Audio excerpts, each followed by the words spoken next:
With the Venture X business card from Capital One, you earn unlimited double miles on every purchase. Plus, the Venture X business card has no preset spending limit, so your purchasing power can adapt to meet your business needs. Capital One, what's in your wallet?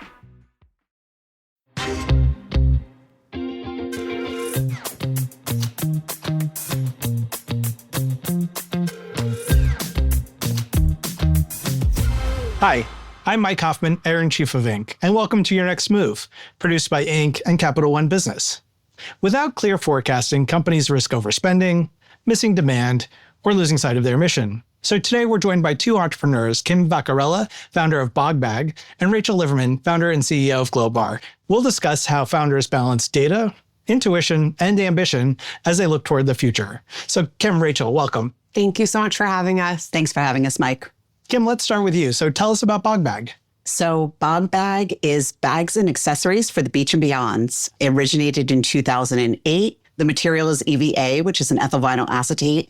And it's the same material that you see in not only Crocs, but in a lot of other summer type shoes. And it's just big and spacious and waterproof and washable and durable and sturdy and tip proof and all those things that I needed when I was looking for the beach bag of my dreams. And last year we did $100 million in sales. Wow. Great. And Rachel, tell us about Glowbar. Yeah, so Glowbar is the world's largest facial membership. We started in 2019, right before the pandemic. Great timing. Exactly. It was part of my business plan and forecast. And we have grown throughout the East Coast. So everywhere from DC up to Boston, you can find a Glowbar location, join our membership, and come get a facial every single month. We're focused on customized results. So making sure that we're getting you your skincare goals met and helping you feel more confident in your skin. So you have a retail business that also has products and services, and you have a product-driven business. Forecasting, I imagine, changes over time. When you start these companies, you get the forecast is like, let's just get through tomorrow and next week and next month. When did forecasting become something that you really sort of thought should be a discipline of the company? Coming out of COVID, we had a 2-year backlog because the popularity of our bags started to rise over COVID because of the washability. So really, that was the first look into forecasting. Like, how am I going to meet all of this demand and still have product to continue to grow the business? And where are the bags manufactured? In China. And so you had supply chain issues, I imagine, during COVID and after. Yes. I went through the first round of tariffs, pre-COVID, then COVID, and now this round of tariffs. So it's been a difficult several years. Yeah, there's like a black swan event like every 5 minutes. Exactly. So honestly, we're still learning. Up until December 2023, there were 5 employees in our business. We now have over 100. So building out that team and building out the right people to do that forecasting, because it was really just what I was thinking was going to sell and when. As you start building out a team and bringing in planners and demand planners, and you have your wholesale team and your D2C team, and everybody's giving you their input, then it became more of a regular thing for us. So we just started that in 2024 to be more in tune with what we're ordering. We have 2 different dynamics. One is our core product, the ones that are going to sell evergreen. They're going to be around 365 days a year. So how do we manage to have that? How do we take what we learned this year and last year and make sure that we're ordering enough, even if we are ordering safety stock? Is that even going to be enough? So it's a lot of juggling. And is this something that finance owns, or who owns forecasting, knowing that ultimately you do, right? Rachel, let's start with you. Yeah, so our finance team really manages like our forecasting, our models. But I think what's really interesting about what Kim just said, and that is a really big part of a growing organization, is that intuition is really your forecast for a long part of the business. For me, almost to this day, we still use my intuition. It's like an art and a science. But yeah, finance owns it, but they always come to me and my leadership team for the inputs, because numbers are just numbers without context, right? And so they can, forecast all day long, but they need to know what we see in the market, what we think the patterns are, what the seasonality is, how the consumer is responding, thinking about macro and micro. So it's a joint effort at Glowbar, I would say. We have a COO that oversees it. And then we have, again, the planning and demand planning. Where they're putting all of the information together. We're getting input from our D2C team and then our wholesale team, just based on what their pre-selling. They're going out and they're trying to get numbers ahead of time, ahead of our ordering deadlines. But then that's only the ordering deadlines, right? So we need to make sure that we have stock available for somebody that couldn't make it to a show or didn't get an appointment or didn't get to put their order in. Like, we want to make sure that we have enough for them as well. And then we want to make sure that we have enough safety stock. So it's kind of a combination of all the teams, including finance as well. And we have to convince, maybe one of the teams, whether it be wholesale or e-com, that if one is buying really strong into it, you probably should have it too. And then the ultimate decision comes when I say, I think you're missing the mark on this. You did not order enough of this and you're going to fly through it. And that has happened. So we're trying to get better. And how much do you benchmark against competitors? Rachel, let's start with you. I barely look at competitors. Interesting. Why? I think it's distracting. I think that it gets you nervous, like compare and despair. And so I look at my numbers, my metrics. I take a pulse check on our NPS, Net Promoter Score of our client to see, are they really, really happy with the service and the products we're offering? If so, let's juice it up and juice up marketing and see how much more demand we can drive. But I think what I look at more than competitors is like the macroeconomic. So is consumer spending up? If so, let's have them spend more at Glowbar. If it's down, are we seeing that? If not, let's keep charging ahead. And if it is, then let's take a little bit more of a conservative approach. Our forecasts have actually 3 tabs, which is base case, stretch case, and downside case. And so we always have those to alternate and oscillate between. So if we're seeing that the consumer is, exceeding our expectations, we'll use our stretch case forecast. And if we're seeing that it's, we're not hitting our base case, we'll go to the other. How does forecasting change when you bring on outside investors who have, requirements and demands and curiosity about the trajectory of the business? Let's start with you, Rachel. I took the approach of, if you want the data and you want the reporting, I'm going to need your help. I think that when you bring on private equity, in my case, a lot of people think they have to pretend that they know everything. And when I brought on my private equity partners, I didn't have systems. So it's been really fun for us to level up and systematize the business. But if I don't know something, my private equity partners have been there for me to help me figure that out, help me put those systems in place. And if we don't have them, or remember, if we don't want to invest in them, data warehouses and BI tools are expensive. And I think in the next couple of years, we'll have to level all of that up again. But I typically ask them for help in building it out, and they've been great to me. So my experience is a little bit different. So these are all private investors that are all in the fashion world. And it was just a random coincidence that I met them, and they've been great. And what have they taught you about forecasting? That we need to do it better.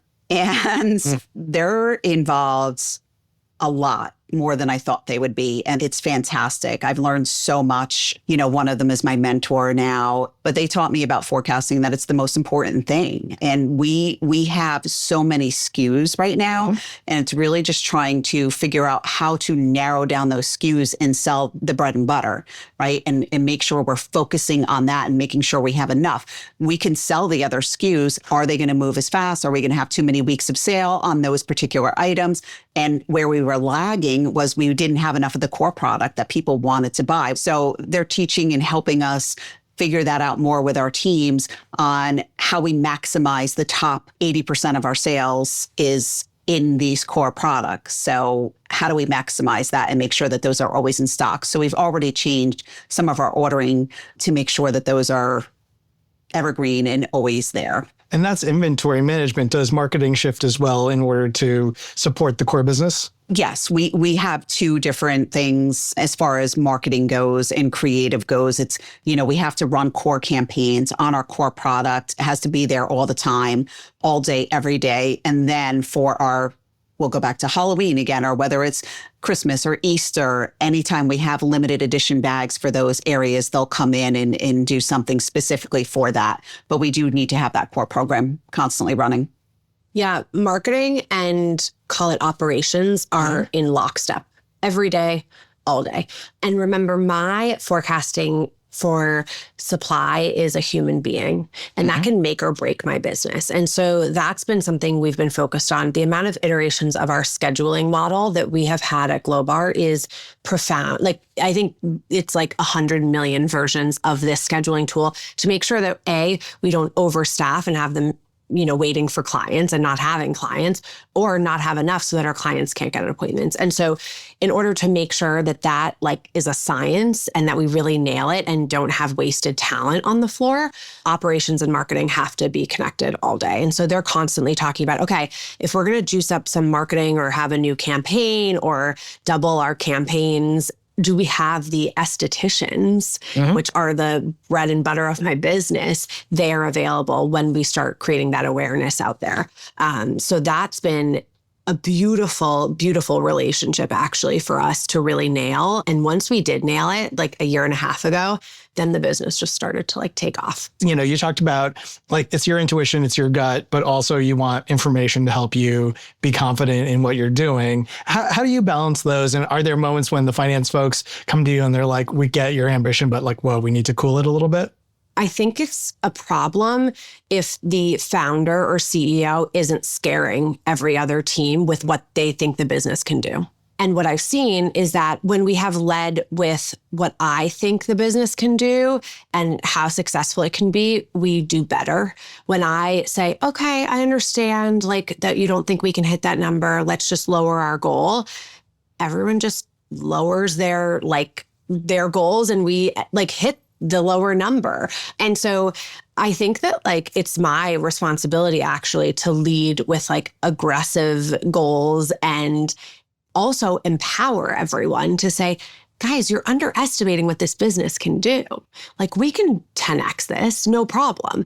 And when you give someone a 10x goal, they actually have a higher rate of achieving that than if you give them a 2x goal.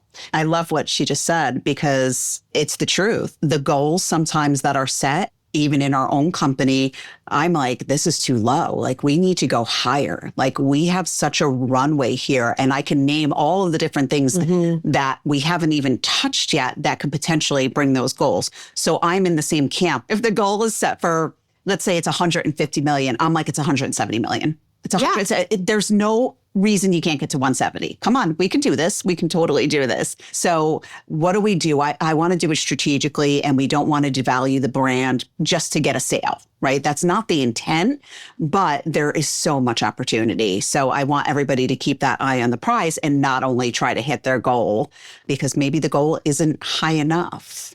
How much do you think about the top line versus margins and profitability when you're forecasting? I'll take that one because I hate the word EBITDA with a passion.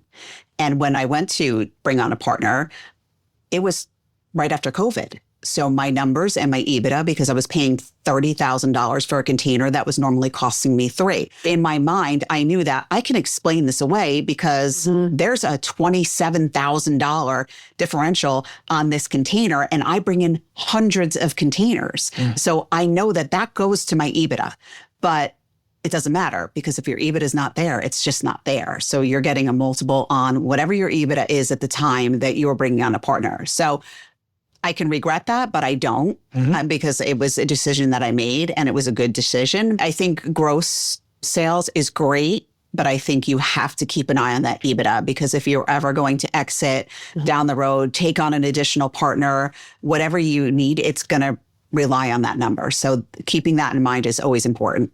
I agree. And I think also it's important to remember the stage of a business when you're answering that question. So Glowbar 0 to 4 years old, I just focused on top line because top line to me is awareness, right? It's as many people through the door. And even if I spend a little bit more on them and my margin on them is a little bit lower, at least they're talking about Glowbar out there. And so for those first 4 years, 5 years in my business, I was like, just get people through the door. We'll figure out profitability later. And then as you get to being kind of a teenager in business, you start to say, okay, now I got to figure out how to make money on these people. And so now where we are approaching our like full 6th year being in business, we talk a lot about EBITDA. And to your point, like as we think about debt, right? You want to go to a bank? Well, they don't give loans to companies that don't have profit. Other investors, we brought on private equity pre-profit, and we always agreed and held hands that we weren't going to be like a corporate profitable business until a future date. But now that's really all we think about is like EBITDA, EBITDA, EBITDA. Yeah. And I agree with you too. In the early stages, I just wanted to see a big number. Yeah. Like when I retired in 2018 to take the son full time, it just got to be too much. And I made up a number in my head. I'm like, I need to sell $1 million this year. I had no idea if I could sell $1 million. I squeaked that $1 million. I did everything in my power. I was working all day, going over to the warehouse at night with one other employee, and we would unbox trucks and load trucks and tape and pack and invoice and do all of these things just so I could get to that $1 million in 2018. And it was, it's great. So it was, I do agree with that. Seeing just that top line number then, I didn't care. I didn't make any money, but, it was great to see.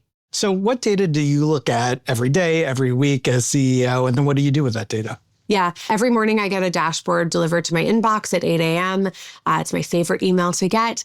And it shows me so many metrics. I can't even look at all of them. The ones I really look at are, again, top line revenue. What did we do yesterday, or the past few days at, company wide and then studio level, AOV, membership sales. Those are really the ones that I look at every single day. Lately, I've been looking more and more at churned members. Getting clients is expensive and a lot of work, and we want to keep them. And so seeing if there's any patterns in people that cancel their membership and why. And if there is a pattern, we need to dig into that and see what's going on there. Kim, what are the key numbers you look at? Basically the same except for membership. So yeah, same thing. I get a dashboard where I'm looking at yesterday's sales. I'm looking at the last week's sales. I'm looking at what our anticipated sales were. Did we meet the mark? Did we exceed? If we fell short, why? What happened? Was there any event that took place for us over the last couple of months? It's tariffs. We weren't able to order for several months. Dude, we were looking at 150% in tariffs and then just juggling all of that. So we're definitely down a little bit this year because of that, because we didn't have product coming in May, June, and July. We now have product coming in regularly. The 40% that we're out now seems like a gift, but it's still a hell of a lot more than we were paying previously. So it's how to manage all of that. And then what's the biggest thing for us right now is what is incremental, because we are falling short of our goal a little bit. So how do we generate incremental sales? Do we need to go to additional sales shows? Do we need to bring on additional reps to hit the pavement? Can we reach out to stores that maybe haven't ordered in a little while? Let's learn as much as we can this year about the consumer, what they're willing to part with and what they're willing to stick with. And is it that they're going to slow down on core maybe, but they're definitely going to buy into more of our limited edition designs for holidays and whatnot. The good thing for us is our Bogg by customer is a collector. So design has been a really big element in there too, right? How do we keep it fresh, but different enough that we get the emojis where they say, take my money? Great. So when you look at your forecast for 2025, 2026 and beyond, what's your next move? Rachel, start with you. At Glowbar, our next move is continuing to grow out our product offering. So continuing to get into the CPG space and also just further expanding in the US. The client is hungry for us. And so we want to give as many communities a Glowbar as possible. And Kim, what's your next move? World domination. The idea is, how can we put Bogg back in every household? We've already proven that it's not just for the beach. So how do we bring it not only in the United States, but internationally? We get so much demand. And this year has been innovation. How do you, in an economic downturn, if we're in one, or it seems like we're in a little bit of one, how can we innovate to really rise to the occasion for our customers? So that is huge for us right now and exciting. Kim Vaccarella, founder and CEO of Bogg Bag, and Rachel Liverman, founder and CEO of Glowbar. Thanks so much, and we'll continue this conversation in a minute.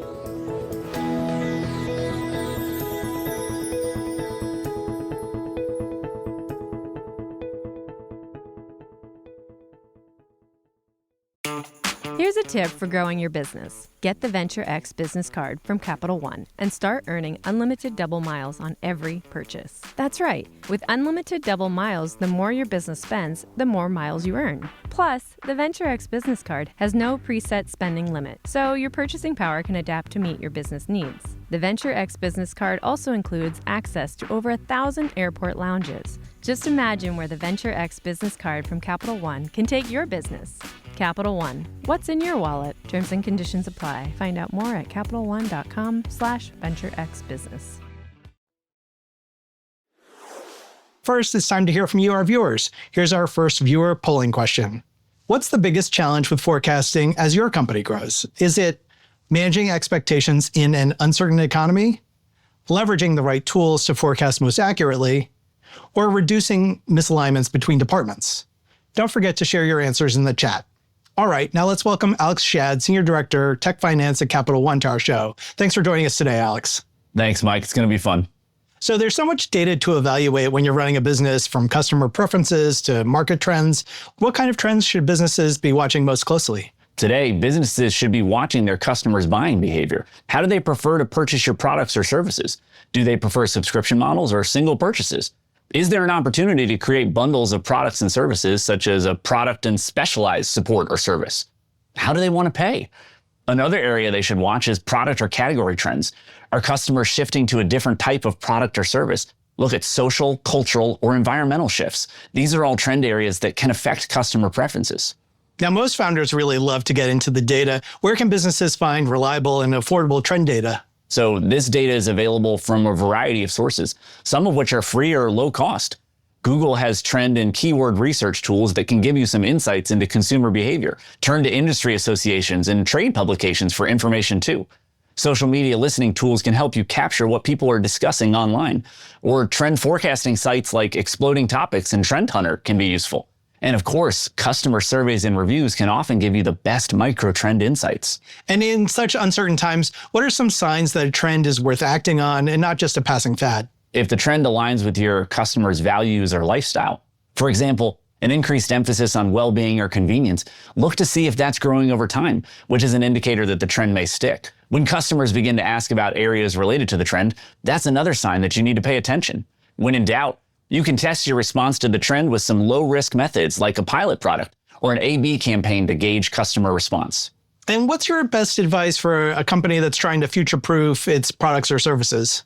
Make trend watching a regular habit so you stay informed. But don't go chasing every trend you spot. Stay curious and open-minded, but act only on those trends that are aligned with your brand. It's a good idea to build flexibility into your business model so you can pivot quickly and take advantage of opportunities when they present themselves. But ultimately, use customer feedback and behavior to guide you. With those steps, you'll be on the way to success. Now, these are great insights. Thanks so much for being with us today, Alex. Thanks, Mike. Much appreciated.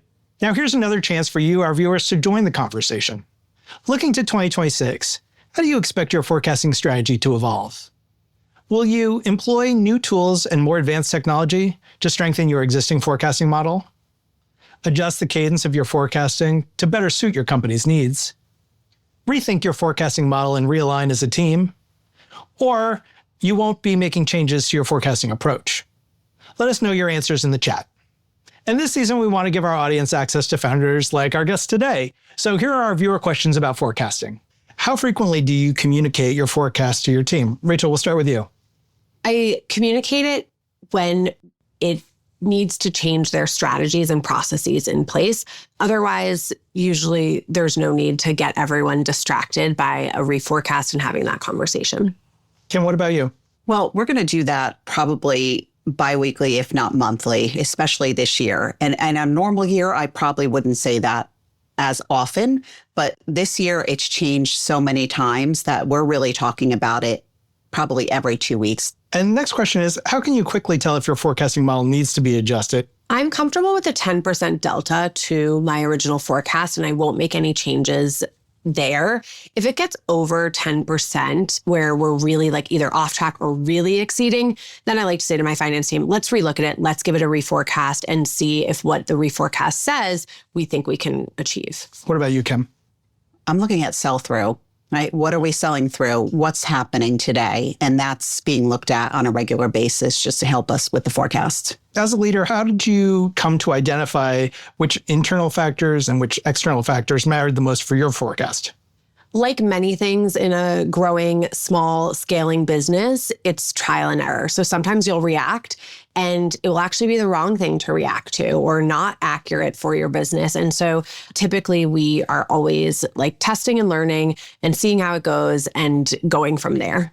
And Kim, what about you? How did you figure out which internal and external factors mattered the most for your company? Well, I think the internal factors we can, as a team, control. The external ones we can't control. So it's how do we marry those two in a way that helps us get to our ultimate goal, right? We can see all the data that we want to see, but those external factors like the tariffs again, and anything else that comes our way over the last couple of years, those are the ones that we can't really control. So how do we even them up? So our last question is like an internal comms question. What is the best way to involve teams in communicating and taking ownership of forecast findings? It's always important to be transparent with your team and explain to them the why. If you are reforecasting because things aren't going as great as you thought they were, I think it's important to just say that and explain why you think things aren't going and also open it up for discussion. People love to be involved in a solution, good, bad, ugly. And so for me, I really get everyone together and just explain the why and ask for everyone's patience. We're broadcasting that often, especially right now. We're talking bi-weekly. So we're going through all the numbers as a team, both on our e-com side, our wholesale side, and we're bringing that all together and we're discussing internally if we have any solves for any of these issues or if we really think we need to reforecast again. Rachel, Kim, thanks so much for being with us on Your Next Move. Thank you so much for having us. Thank you, Mike. And thank you for watching Your Next Move. We hope today's conversation inspires you to find ways to future-proof your business. We'll be back next season with more industry leaders, breakthrough businesses, and the strategies you need to make your next move. But before you go, we want to hear from you. Share your feedback in our quick survey. It's posted in the chat, and you'll be entered to win a $100 Amazon gift card. I'm Mike Hoffman, Editor-in-Chief of Inc. Thanks for watching, and we'll see you next time.